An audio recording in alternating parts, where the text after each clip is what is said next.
Okay, so imagine this.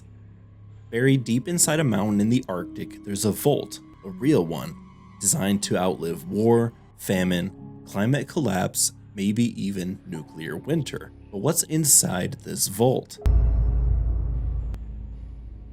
Millions of seeds from every corner of the earth quietly sleeping, just waiting. It sounds like the setup of a dystopian sci-fi film, but this place is 100% real. This is called the Svalbard Seed Vault, and some people even call it the Doomsday Vault. Once you start digging into who built it, where it is, and what might actually be stored there, things get a little unsettling. Today, we're going full tinfoil hat, something we've never done on this channel before. I'm definitely kidding. We're looking today at the Svalbard Seed Vault, or the Doomsday Vault, the conspiracies around it, and whether anything might actually be off about this secret and off-the-grid location. Alright, let's start with the basics. The Svalbard Global Seed Vault opened in 2008 with its whole purpose to be storing backup copies of crop seeds from every country on Earth. Think of it as humanity's ultimate food insurance. Like if a country's food supply is wiped out from war, natural disaster, corporate greed, you name it, they can request their seeds back and start over. It can hold over 4.5 million varieties of seeds, and right now there's about 1.2 million stored there. But then it gets a little interesting. First, let's talk about the location. This thing is buried in a mountain on a remote island called Spitsbergen, way up in the Arctic Circle, like closer to the North Pole than most humans will ever go. Supposedly, it's because of the permafrost. It stays cold year-round, so if the power does go out, the seeds are still safe, but it is also incredibly inaccessible. You need a snowmobile, a military-grade coat, and probably an emotional support Yeti to get to this location. Now let's talk about the people involved in this vault. The Norwegian government actually runs it, but it's backed by the Crop Trust, the Gates Foundation, and the Rockefeller Foundation, and others. Mixing an Arctic doomsday vault with elite billionaires, that is conspiracy cocktail hour. Some people out there, definitely not myself, believe they're storing more than just corn and kale, like human DNA, or ancient viruses, or maybe even genetically modified supercrops designed to control the global food chain. I know this sounds a little bit crazy, but keep in mind, we've literally revived 30,000-year-old viruses from permafrost in Siberia. What if this was a bio-ark for the future, storing maybe humanity itself for an unprecedented disaster? Another theory is that the vault is a backup plan for the world's richest people. Kind of suspicious that they also support it. Seeds are power in the dystopian future, and whoever controls the food chain after the collapse controls the reboot. The corporate seed monopoly is actually a very grounded concern.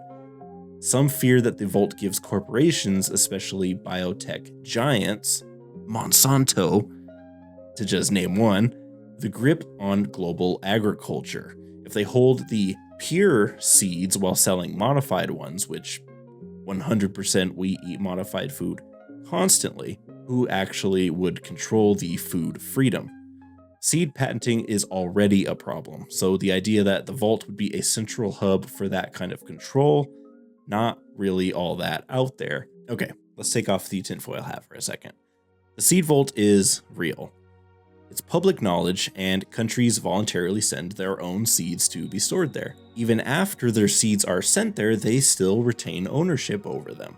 Not one, not even Norway, can access another nation's seeds without that nation's permission. And yes, the Gates and Rockefeller Foundations helped fund it, but they're not secretly living in bunkers beneath the mountains, as far as we know. In fact, this Doomsday Vault has already been used. During the Syrian war, researchers had to withdraw seeds from the vault after their gene bank was destroyed, so we know that it at least works. Biggest takeaway, however, is that the vault exists because we know the future is unstable.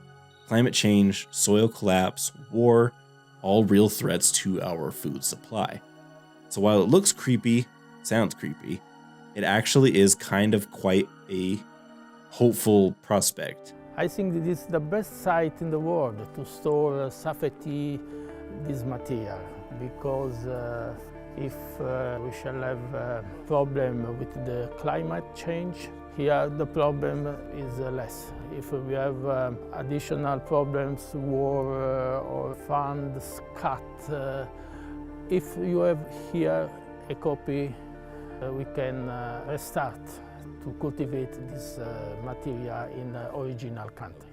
I for sure like to eat, so if something bad did happen, I'm glad we can still, grow lettuce and whatever else. So is the Svalbard Seed Vault suspicious? A little bit, actually. Anything that remote, secretive, and backed by billionaires is going to raise some eyebrows. I mean, I'm gonna just be honest, a little weird, but is it actually the plot to some evil sci-fi movie? Probably not. In fact, the creepiest thing about this is actually how sensitive our civilizations really are. I mean, we've already had to use it once. It's kind of crazy that we even need something like this, but if there's one thing humans do best, it's steer things in the direction of chaos.